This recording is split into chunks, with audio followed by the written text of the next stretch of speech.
right. He didn't hear what you were saying. Testing 1, 2, 3. Perfect. The cameras and audio is rolling right now, just to let you know. So you don't want to have to give up your congressional affiliation right now. So No, like I said, I've listened to your podcast and I kind of got an idea of the format, so I'm ready. All right, awesome. Mike, do you have anything to add before we get going? I never have anything to add. I know. I got to. It's like pulling teeth over here sometimes.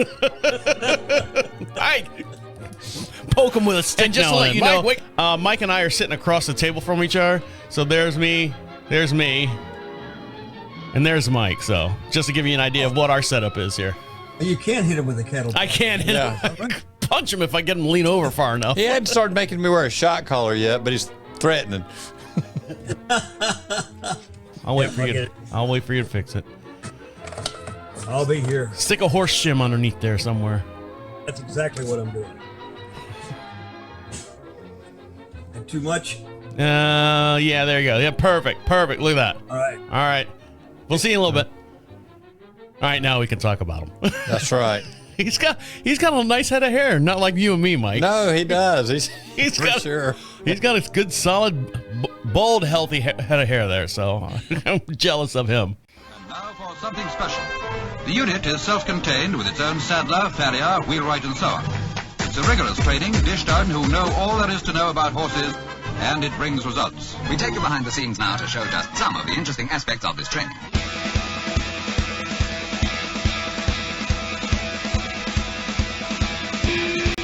Welcome back to Equine Dynamics with Mike Stine, the #1 podcast to create sounder horses from the ground up. Mike Stine is a registered journeyman farrier with an APF1 accreditation. On this week's show, we have a special guest here in the studio, the owner, Bob Smith, of the Pacific Coast Horseshoeing School, located out there in California. We're going to talk to him and find out what's going on with him and pick his brain a little bit. And over to my far hand side is Mike Stine. How are you? I'm doing good, Travis. How are you? How are you, Bob? Bob's not on the air yet, Mike. Bob's almost on the air. You always forget Bob is not on the air until we bring him on. You got to switch Bob on first. Yes, and we're going to bring Bob on in the next second, or the next segment. We'll pick his brain as far as all the stuff that he knows. He's a teacher of horseshoeing, a horseshoeing school that he's out there in California. We'll bother him here in a little bit. So speaking of being bothered, Mike, what have you been doing here for the last couple days? You got an update on the hurricane, Helena, and how some of your local friends and some of your local clients are helping out, and what are they doing to help out? Well, I've had a couple of clients that are making trips, that have made trips up hauling supplies in. And one of them has been hauling, getting together veterinary supplies and all that. The other one, a lot of food, non-perishables. And they went up yesterday, and also some bandaging materials, all that sort of stuff going up. And Nick got very good at changing tires. He borrowed a... Hold on. Who's Nick? Who's Nick now? Nick keeps my old trucks on the road. All right, so Nick's your mechanic. Nick's my mechanic. But he's part of the horse community. And his wife is in a medical field. He's part of the horse community because he has no choice, just like you. Kind of like me, right? And they put together a GoFundMe, and he got his hands on somebody's older closed car hauler, and had 2 spare tires, and found out he needed a bunch of spare tires. Why? Was he going through them like grapefruit? Oh, yeah, exactly. He changed 5 tires on the way up. Did he really? He did, and he stopped and got more tires. Hold on. How many tires are on this trailer? Not enough, apparently. Tandem axle. Okay. He had 2 spares. Okay. He blew one. Okay. Blew another one. Went to Walmart and got a spare. Got down to blew one. And he said he blew the last tire when he was just about there. And he says, I'm going for it. Left the trailer up there, but it was loaded up. I don't know how old the tires are and how heavy that trailer was by the time they had it packed. But they had her packed up pretty good. So, and when you say up there, what area of the North Carolinas did he actually go to? What was his goal? His goal was they went up to the Asheville area on the east side of Asheville, and there was a church they'd gotten a hold of that is distributing and managing getting some supplies up there for people. So did he reach out to this church in the Asheville area, or did he know someone, or was it just a shot in the dark? And Nick was told, go do this, go do that, go get a trailer, get it loaded, get stuff together. By Mrs. Nick. By Mrs. Nick. Mrs. Nick reached out and got got some stuff from her work, and also through GoFundMe page and all that. And I know that Nicole's husband also is heading up. And Nicole is one of another client of yours. And they're both veterinarians, and they're getting some supplies up there for that.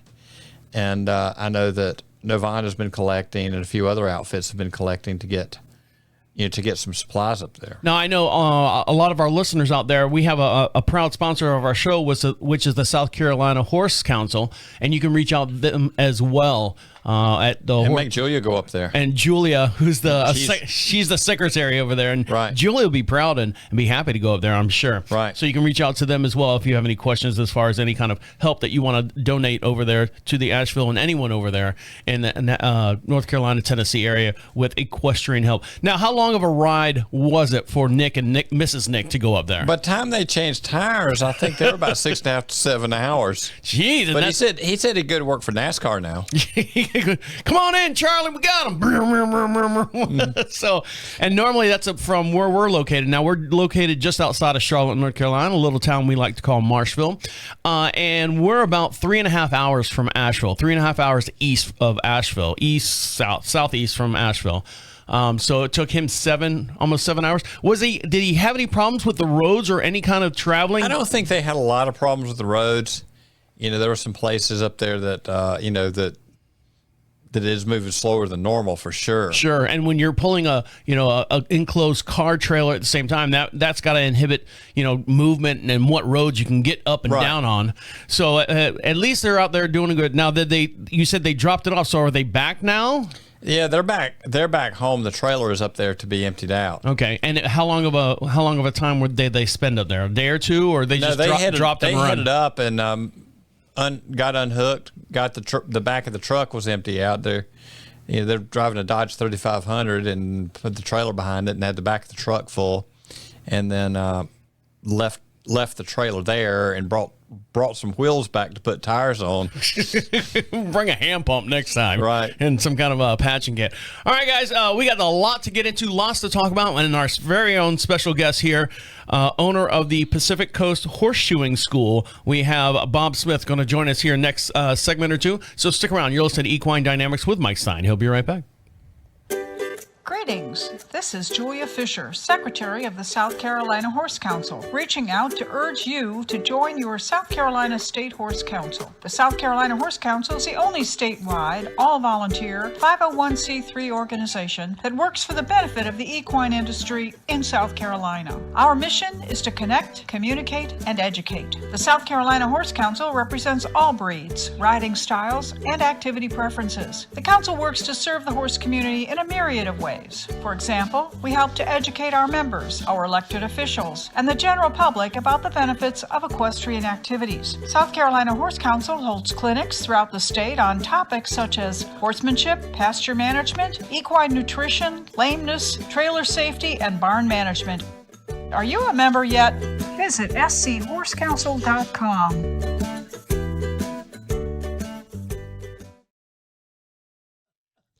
Take a sip now, Mike. Welcome back to Equine Dynamics with Mike Stine. Don't forget, you can go to equinedynamics.com. At the very top of the page, it says join the podcast. Click on that little button, and what you're going to see when you click on that button is you're going to see all the past shows that we've had here, our whole entire catalog of all the podcasts that we've had over the last 2.5 years. Feel free to go back through and listen to them and enjoy all the different topics, all different guests that we've had here on the show. And you can also leave us a message. Right there in the center of the page says be heard. Leave a message for Equine Dynamics. Click on that. If you got a microphone on your device, speak right into it. You can ask Mike Stine anything you want, and believe it or not, it'll come right here on the podcast, and we'll play your voice alongside of us here in the studio. You can be podcast famous. Put an email address in there. You can be anonymous if you want. That's no big deal. But put your name in there, or put a name in there. Speak right into it. Speak clearly, and we'll put you on the podcast alongside of us. And over to my far end side is Mike Stine. How are you? I'm doing good, Travis. How are you, and how are you, Bob? Good morning, sir. Good morning. And joining us here in the studio, we have owner of the Pacific Coast Horseshoeing School, Bob Smith. Hi, Bob, again, thank you very much for joining us. Where are you located at? Physically located at? We're about 25 miles east of Sacramento. in California. Oh, out in California. What time is it there? Because we do our show at 9 o'clock. It's got to be like 3 o'clock in the morning or something over there. It's like 6:20. Okay, so that's not too bad. Now, you say you He's are... got a picture of the Duke in the background. I see that. So you're the owner. Are you the owner, teacher? Explain exactly what you do and what the actual school, the Pacific Coast Horseshoeing School, is. Well, it's an 8-week program, intro level. Teach guys how to be farriers. We start them out in the career. I own it. I founded it. I teach every day. Open the mail, sweep the floors, do all the good stuff when you're a sole proprietor. Clean the windows, scrub the toilets, the whole bit. I do have four instructors that work with me. They're all part-time because they're full-time farriers. Now, when did you start the school, and what made you start this school? What was there a need, a necessity, or is this something you're like going, hey, I'm getting a little up in my age, and I don't want to be bent underneath a horse all day long, so let me see if I can teach these young kids everything that I know. How did all this get to be its school in itself? Well, when I look back, I think it was a psychotic episode I had that led to it. So, I was a primary farrier out in the South Sacramento area shoeing, and I used to have a lot of kids that would call up when they got out of school and ride with me.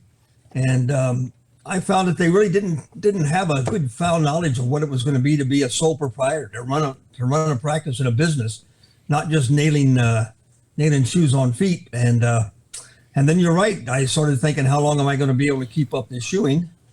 So my intent was in 1991 to open the school, get it started, and hire somebody to run it, and go back to do what I like to do, and that's shoeing horses. But it just opened up another career. Now, how many students do you have on average? And you said it's an 8-week course. And do you run, how many semesters? I guess that would be a semester. How many semesters do you run throughout a year? I have 5 programs a year and run about 12 to 14 students a class.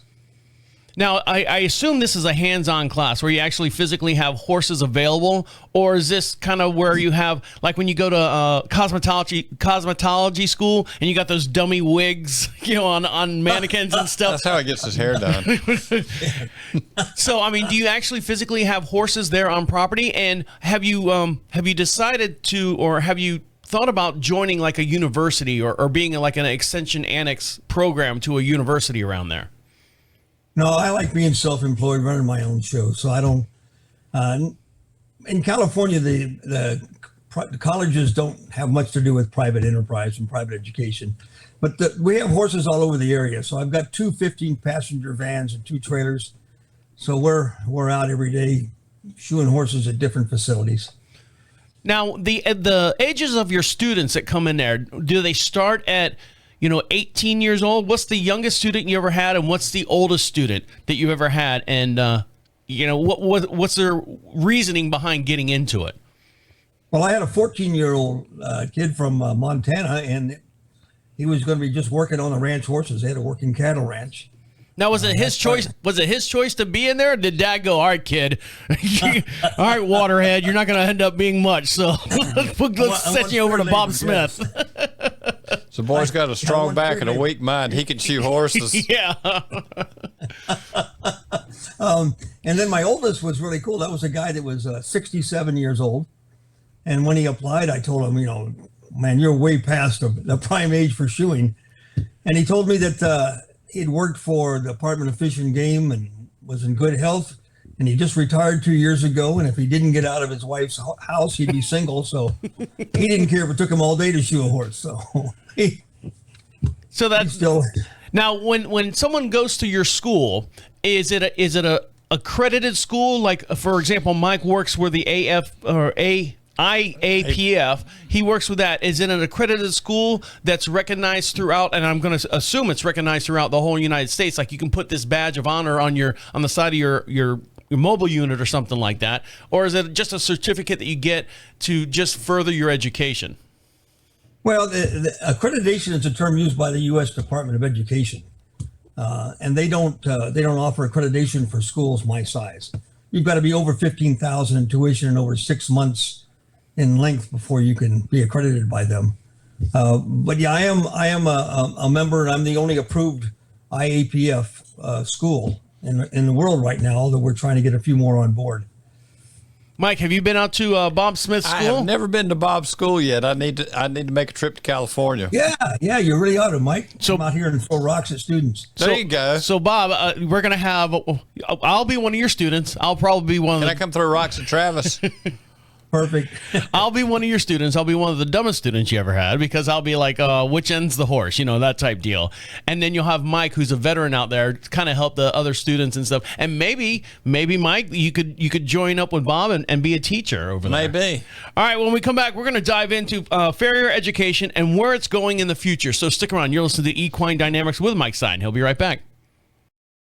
Greetings again from the South Carolina Horse Council. Our horse welfare programs offer small grants to equine owners who are struggling financially for specific veterinary bills. First, our Stallions to Geldings funding acknowledges the benefits of gelding your animal, and once the application is attested to by the vet and approved, it provides direct payments to your vet for gelding services. This is an important resource and has been able to assure that hundreds of equines in the state, horses, donkeys, and mules, have received quality care. Our euthanasia program helps with final arrangements for those owners who may be struggling with end-of-life arrangements for their equine partners and lack adequate resources. The funds do not cover disposal, but once approved, can provide direct-to-the-vet payments for managing euthanasia expenses. Are you a member yet? Visit schorsecouncil.com. Not to drop the basics. Who wrote this, Mike? Who wrote this cheat sheet? I don't write anything. You know that. See, a little behind the scenes, I got a message sent. I forwarded it. It got rewritten. So Sunday night, like around midnight, I get a list of all the stuff I'm supposed to talk about at 8 o'clock in the morning. So I'm like sitting here trying to read it. I'm like, who wrote this? And it's this sheet right here I get. It's my little cheat sheet. And I don't know. We'll just go from there. I try to make the best of it. Professional, right? You hadn't got much to work with here. Nothing up here. All right, welcome back to Equine Dynamics with Mike Stine. Make sure you follow him over on YouTube. Don't forget, for every podcast we do have a matching video. You can see everything that goes on here behind the scenes during the breaks and stuff, and all the conversations that we have in and out of the show. And the full entire podcast length is located on the YouTube channel, so you can see all the silly little jokes, all the stuff where we just kind of stare at the camera for like 2 or 3 seconds to figure out and gather our thoughts. You can see that over on YouTube, and it's quite an experience. And that's Equine Dynamics Mike Stine over on YouTube. Give him a like and subscribe over there as well. And my very own staring at the screen blank is Mike Stine. How are you? I'm doing good, Travis. How are you? I'm doing well. And joining us here in the studio, owner of the Pacific Coast Horseshoeing School, Bob Smith. Thank you for joining us, Bob. Thank you for having me. Now, I will add that your email address could be shortened up a little bit. So You don't want one that takes 3 pages, huh? right, yeah, it's Bob at pacificcostshoeing.com. So if you want to reach out to Bob, you can do that. Horseshoeing school. Oh, what did I say? Shoeing. I don't know. Well, you could put shoes on back near See? anything. All right, let me try that again. It's Bob at Pacific Coast Horseshoeing School. Did I say it right that time? You got it. Okay, good. See, sometimes my eyes read faster than my mind does. So now, before we get into like where the future of farriers in the future are going, we want to talk about the many new applications. Now, here on the show, we've had a couple gentlemen that have created, they've reinvented the wheel. We had the red and black shoes that Ian created. We also had the clogs that Dr. Stewart. Dr. Stewart. I look for Mike for the answers because he's the one who brings the guest on. I just pop up something and he says, yeah. But we've also had several people that have reinvented the wheel. Now, when you're Bob, when you're doing out there in the field, because are you still farrieing out there? Or are you strictly owner, proprietor of your school right now? You don't have any time for outside stuff. Yeah, I'm 75 now, so the only time I go out and hold on, you're freezing. Say Am that I all. still here? Yes, say that all again. So, Bob, are you just the sole proprietor? pretty much. I'm 75 years old, so I only work on veterinarian referrals. Still getting it done. So out of all the new stuff that are coming out, what has impressed you with your schooling that you've had since 1991? What are some of the new stuff that you use or teach on a regular basis, and what are some of the old school techniques that you still are true and try, die hard, believe in and stand behind?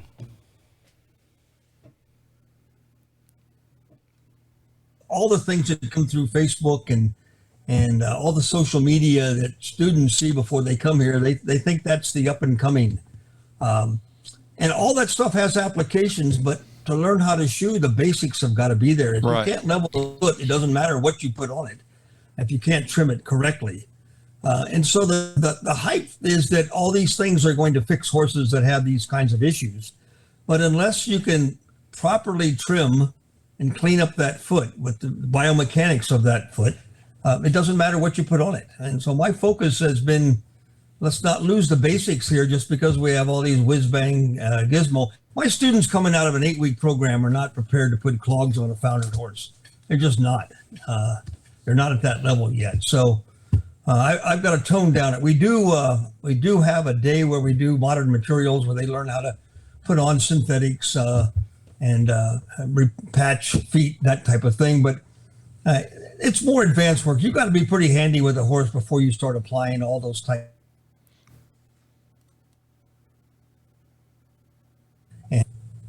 Bob, before we continue, go ahead and back out and come back in again, because that last 3 seconds. No. Physically back out and come back in. I'm losing your connection. He was doing what you said. I was losing your connection there. Just following instructions. All right. It's okay. It happens. Don't worry. That's why it's not a live show. All right, there he is. He moved. He's on the other side of the screen. I'm gonna switch him over here. There you go. There you Yeah, we're pretty rural here, and so we had just line of sight in our wireless. Well, the Earth is spinning, and satellites are moving around, so you lose you now and then. All right, we're gonna start the whole show over. No, I was kidding. No, so you were talking about learning the basics with your students and stuff, and you do separate like a day or two to learn like the acrylics and all that. It's come to my understanding from doing this show for 2.5 years and not knowing anything about shoeing other than when Mike comes over, and he's been doing our horses here for at least 6 years now. And from my understanding of having all these people that come on that invent this new improved shoe and stuff, they're almost like a one-time one shoe. This is the only thing that it does. As to where, like, Mike has got, different shoes in his trunk, and he can bend them and twist them. And if he needs to have that new and improved high, bedazzled shoe, he just goes out in there and he trims a piece of leather and he fits it in there, or he gets a certain shoe with a certain size and shape, and he'll bend it and twist it and do all that stuff. And is that kind of what you're doing as far as teaching these students that are coming in to take what they have, the basics, and twisting it and actually creating these new fango dango shoes that that are $90 for a shoe, and instead of the $4 or $5 that you pay for the shoe? I don't know what the prices are. It's like frog support pads. You could make frog support pads before there were frog support pads. Just put stuff together and go, right? And we used to. That's exactly. So are you teaching them basically to these shoes? Here's a piece of steel, bend it to where you need it, and what you have there when you apply all this stuff, this is the equivalent of whatever this brand new thing that's on the market is. Well, we try not to get too negative about shoes on the market, and we don't twist shoes. We try to discourage twisting, but we do bend. Well, I say twist because I don't know the word bend. I don't understand. I don't know. I'm the simpleton of the show. They're twisted when the horse rips it off. They're bent when we shape it, right? I twist my arm to get the thing bent. I guess that's where I was going. Yeah, well, in 8 weeks, we get them into the fire. We teach them how to make handmade shoes and do all the basics. It's just an 8-week program. So, what I tell the students on the first day of school is that after 8 weeks, I take you to the edge of the little cliff, and I push you off into the lake. And the only thing you can do is a dog paddle. And if you want to learn how to do stroke and backstroke, you've got to go to more clinics and more education. So we just do the basics. I teach them. We have 14 handmade shoes that have to be made in the program to be evaluated. But when we're out in the field, we're just using keg shoes like everybody else. As far as therapeutic shoeing goes, I don't do a lot of that with the students because they mechanically can't accomplish the tasks for that. And I think it's going to do more harm than good. They just need to go to forging clinics with the AFA. They've got the IAPF that's got a variety of different modalities for learning, and they just got to build their career. So your school is basically just a jump point, saying, "All right, this is if you pass this, and if you still like doing this, there's the cliff and there's the lake." Do you ever have like students just break down like you see in the movies and go, "I can't take it, Bob, I just can't get it to work," and they quit and they throw the shoe and they're out the door, and you go out there and you have that one-on-one talk with them in the hallway and go, "Look, son, this isn't for everybody, but I believe in you. I see something in you, kid." You know, the coach speech. I mean, do you ever have students that just go basically, I can't do it. I just can't wrap my head around it. Well, I kind of encourage that. The first week of school is kind of a hell week. We push them aggressively. Worse than the Marine Corps, right? That's it. Well, what I'd say is if you don't like shoeing horses, it's a horrible way to make a living. I mean, you got to love this. It's something in you that just makes you want to do this all the time. And I don't want to take their money if they're not interested in being farriers. So the very first week, we get them underneath horses. We blow them away on the forge classroom lecture. And then on Friday, if they think that this is not what they want to do for a living, I give 100% refund and they can go home. Now, and if they throw their hands up and want to quit, then that's just who they are. And here's a prorate refund policy, and then you can go home. And now during your session, your 8-week session, is it a Monday through Friday class schedule? Yeah, Monday through Friday, 8 to 5. I leave the forge area open from 6 a.m. to 8 p.m. 7 days a week. So those that want to excel can. So it's almost like having a full-time, part-time job for 8 weeks doing that school. So you have to have at least some kind of, backup or some kind of other job on top of like a night school job, I would imagine, just to take the class. Well, you got to make a commitment to it. This is a profession that if you're not committed, you're not going to succeed anyway. Yeah, you definitely need to be committed. So no dum-dums like me. Oh, I was not the kind of committed I was talking. With you, but We'd make sure you had a left-handed pair of tongs and a left-handed hammer and those types of things. I'd be like that one guy in Full Metal Jacket everyone kept pecking on. All right, guys, when we come back, we're going to talk about Bob wants to talk about the importance of horsemanship for owners and farrier students. So stick around. You're listening to Equine Dynamics with Mike Stine. He'll be right back.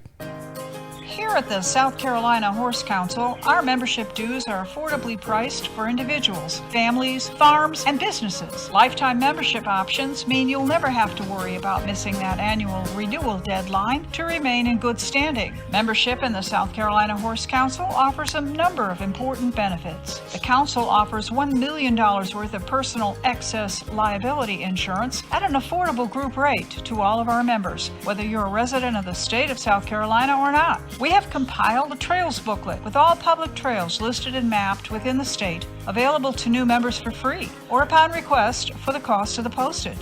Our website provides updates for emergency preparedness on evacuation sites for equines in the event of hurricanes, floods, or other natural disasters. Visit schorsecouncil.com.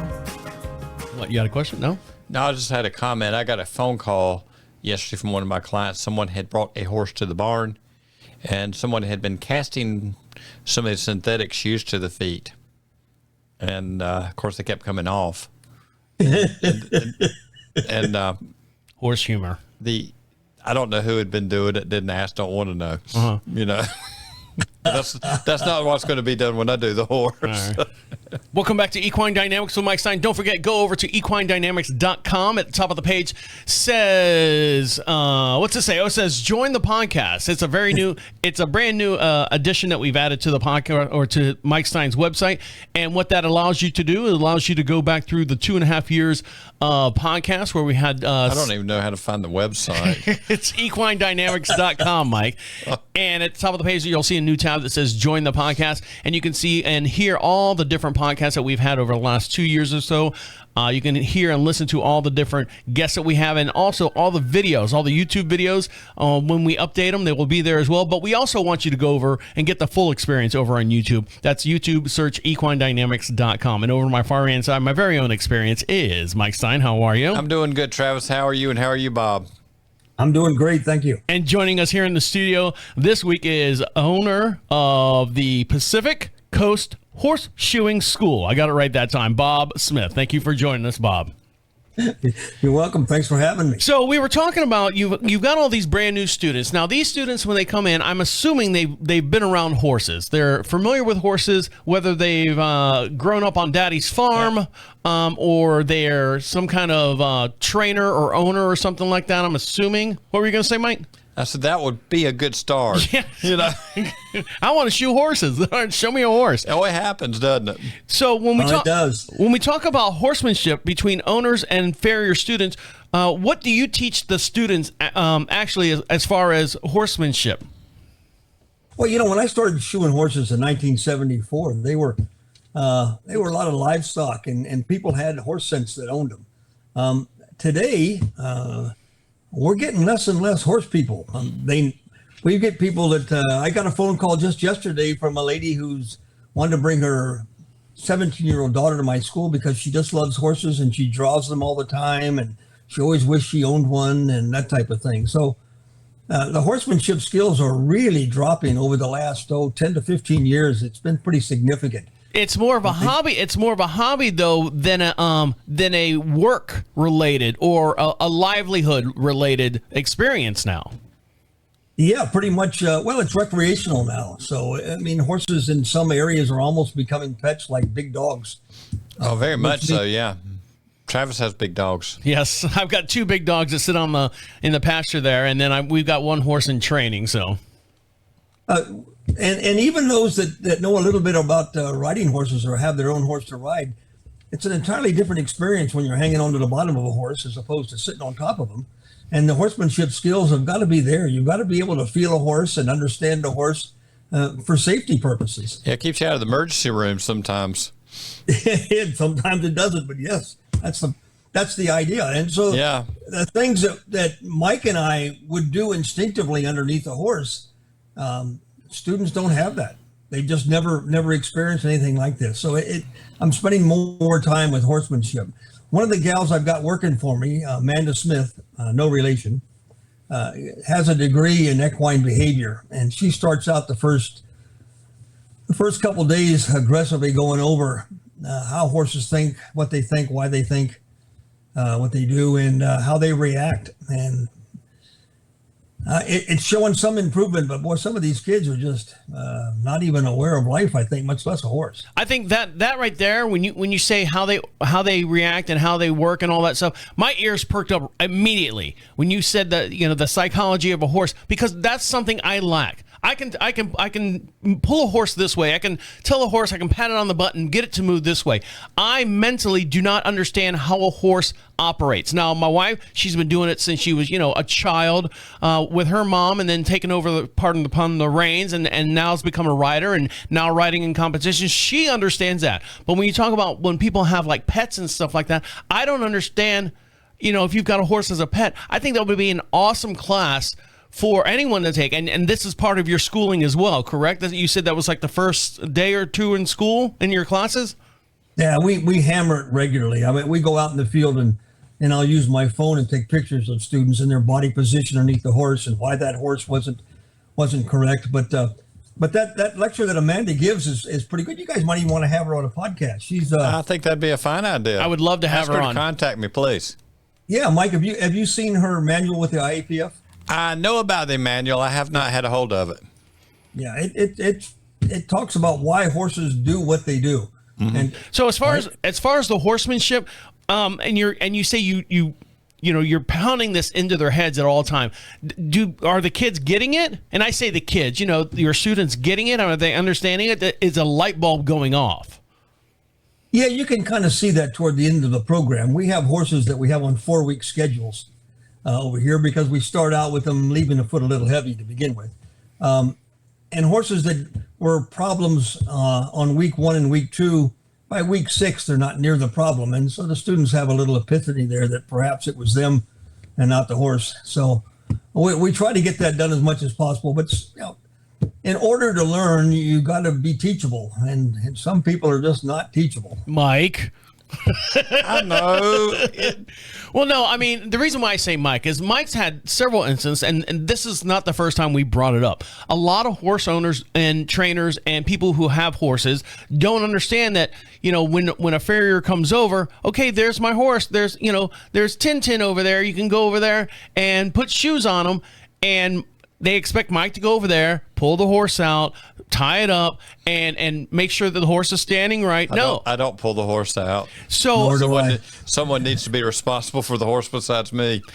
And even when Mike comes over here, and we've got a good relationship here in the studio, but I know when Mike comes over, I know what my job is when my wife's not around. When he comes over to trim our horse's feet, I go in and I got to put the halter on, and I bring the horse out, and I'll stand it, and I'll put the cross ties on. Every time I put the cross ties on, Bob, I have to ask Mike, which ring does it go on? Does it go on the one in the front of the muzzle or the one up by the eyeballs? I don't know where the ring goes. I don't, because that's just my lack of training. I don't do it that often. But Michael, we get through it. Yeah, we get through it, and Michael sit there, and I'll try to keep the horse. I'll stand there and try to keep the horse, stable as possible. But that's the length of mine. But at least I'm there. I'm trying. A lot of people don't understand that they have to be there with the horses, or someone. It doesn't have to be the actual owner, but someone who is responsible for that horse, whether it be barn help or barn hands. Some horses or some barns have numerous hands that are cleaning stalls and moving hay and just moving horses around. Go ahead, Mike. One thing that people don't think about is when a horse slaps you off the side of the barn, you bounce off the concrete and all that kind of stuff. You at least need somebody there that can point and laugh, right? or dial 911 or whatever. Yeah. But in your school, Bob, you're training this, and like you said, you're pounding it into these farriers. Now, is it a I don't want to say a negative thing, but it's not a us and them type deal. I'm a farrier, you're the owner, this is your position, this is my position. It's not an us and them fight between the two. It's a correlation between the two of them. Well, in my normal practice it is, but with the students, we have horses that are brought to the school once or twice a week, and the rest of the time we're out in the field. And I've trained the owners that if you're going to hover around and be nervous and stuff, I can't teach. I have to be able to be free to say whatever I need to say with the students. But the horsemanship is more about safety, more about being able to get the job done safely. I don't need to have have 10 students a day going to the ER. No, so horsemanship is it. And even with with you going out and doing your therapeutic cases, you don't need to get hammered on. And as far as getting the job done right, if you're chasing the horse around the barn, you get what you get some days, right? Yeah, in this profession, you earn your arrogance. And so unless the horse stands quietly for me to work, I'm not even getting out of my truck. I'm way past that now. Oh, yeah. Yeah. All right, guys, we're going to take one more little quick break and come back and wrap up the show. What did we learn? So stick around. You're listening to Equine Dynamics with Mike Stine. He'll be right back. Hello again from your South Carolina Horse Council. Did you know that the South Carolina Horse Council invests in programs that support education and equestrian activities for the young people of our state? The council awards numerous youth scholarships annually. We sponsor the state finals event for the South Carolina 4-H Equine program, and we provide full event sponsorship for the year-end South Carolina Future Farmers of America Horse Evaluation program. We also sponsor the South Carolina Governor's School of Agriculture Equine program. Our expo periodically brings education and entertainment to equine enthusiasts of all disciplines. Is law enforcement in your area educated on the special needs of equines? The South Carolina Animal Control Officer Seminar helps familiarize law enforcement and animal control officers with proper care of horses to better identify and investigate cases of neglect or abuse. For more information, visit schorsecouncil.com. What? There you go. Yeah. Welcome back to Equine Dynamics with Mike Stine. Don't forget, we can perform this show right at your location. If you've got a barn, if you've got a special event, you've got open ceremonies, even if you got a little garage sale on the side of the road, we will be happy to perform this podcast out at your location. The way you do that is go to equinedynamics.com. At the top of the page says clinics. Fill out that little form. Mike can even come out there, and he's got Sal, is it Sal? Not Sally. Who is Sally? Who's the horse, the skeleton horse that you bring out there? Oh, that's Dolly. That's right. He'll bring Dolly out there, and what it is a miniature size horse in full skeleton form. So even if you got like elementary school kids, Mike can come out there and teach a little bit about the horse and the anatomy of a horse. The way you get involved with that is go to equinedynamics.com. At the top of the page says clinics. Fill out that little form. Mike will pencil you in as well. And over to my far hand side, my very own Dolly is Mike Stine. How are you? I'm doing good. How are you, Travis? And how are you, Bob? Walking all over me. Doing well, thanks. And joining us here in the studio, owner of the Pacific Coast Horseshoeing School out there in Plymouth, California, owner Bob Smith. Thank you for joining us, Bob. Now, what did we learn today, Mike? What did we learn? Today we learned a farrier's education. Where's it going in the future, Bob? Well, the farrier education is going dynamic. They're doing 3D printing of shoes and all kinds of stuff, but the basics remain the basics. If you can't trim a foot, a quality trim, it doesn't matter what appliance you put on it. Right. And about your class, it's an 8-week long class, Monday through Friday, 8 to 5. And That's correct. Is it for the weak heart, or is it just for anyone who wants to join?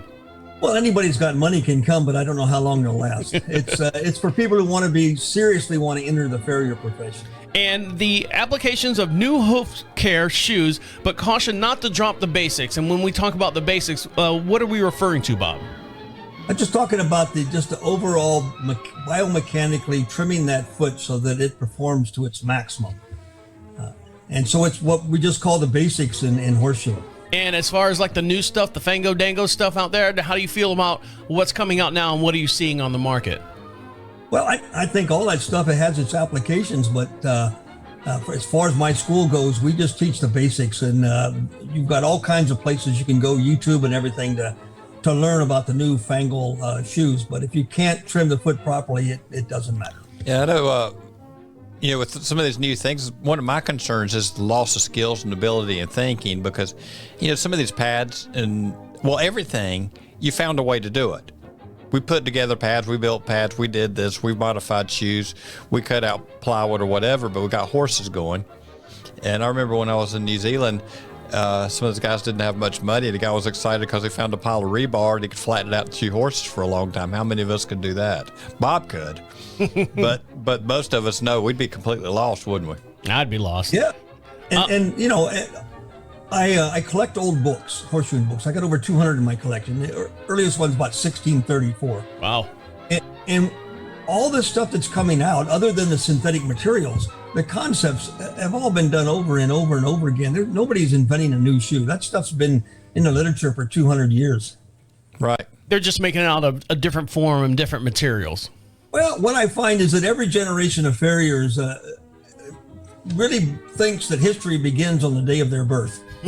Right. And so they reinvent things that are already in the literature.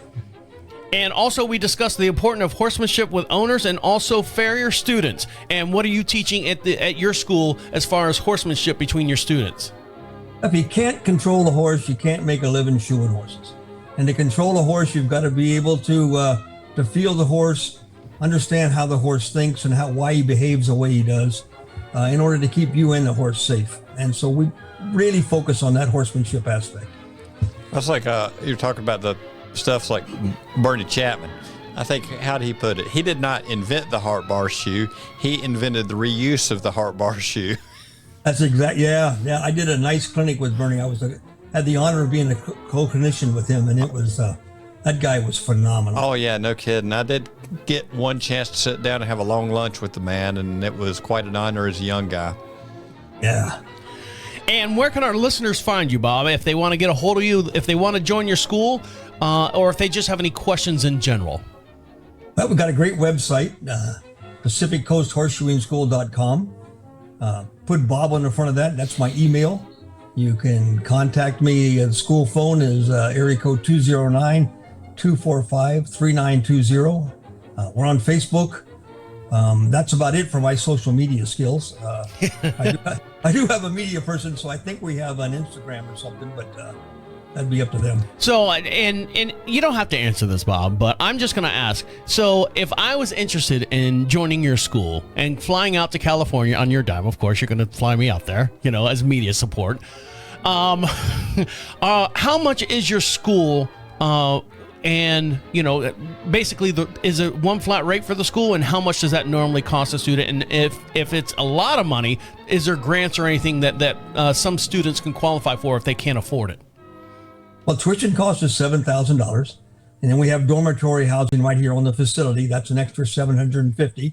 I take no government funding of any kind at all. They don't know how to shoe a horse. They can't run a school. It just complicates things. So you got to scrape up the money yourself on that. I don't take any funding. So as far as like when you say people that come to your school are literally that's their goal. I want to shoe horses. There's a lot of steps that they have to make in their mind in order before they step foot through your threshold of your classroom. Yeah, I get them from all over the world. A couple classes ago, I had 3 girls from New Zealand that did not know each other and weren't even aware that the other one was going to be at the school. They all showed up. They could have saved on the flight. Yeah, a guy from Israel. We've had them from all over the world. And so they come here to commit themselves to learning the basics to get into the farrier profession. All right, guys, we'd like to thank each and every one of you for joining us here on Equine Dynamics with Mike Stine. Make sure you go over to equinedynamics.com and get all the information. Make sure you leave us a message over there. If you don't want to go on the air, that's fine. There's a little section called Contacts. Fill out that little form. Make sure you put a physical return address there, and we'll send you out some magnets, some stickers, and stuff like that if you've got a question for Mike Stine. On behalf of Mike Stine over there. Have a good day. Have fun with your ponies. And Bob, go ahead. Thank you, Bob. Thank you very much. And joining us here in the studio, we'd like to thank Bob Smith, owner of the Pacific Coast Horseshoeing School. Thank you very much for joining us, Bob. It's been an honor. Thanks, guys, for asking me. My name is Travis, saying see you next week. Have a good one. Just to give you a heads up. All right, Bob, that's the show. I told you, take you right to 10 o'clock. Oh, yeah, you guys, I love your show. I love how it moves along, doesn't get bound up in minutia. Well, sometimes Mike gets a little minutia in his head, but that's about it. There's a lot of minutia in my head. Hey, we're horseshoers. Mike and I could just bullshit for like 3 hours and nobody would learn anything about it. Exactly.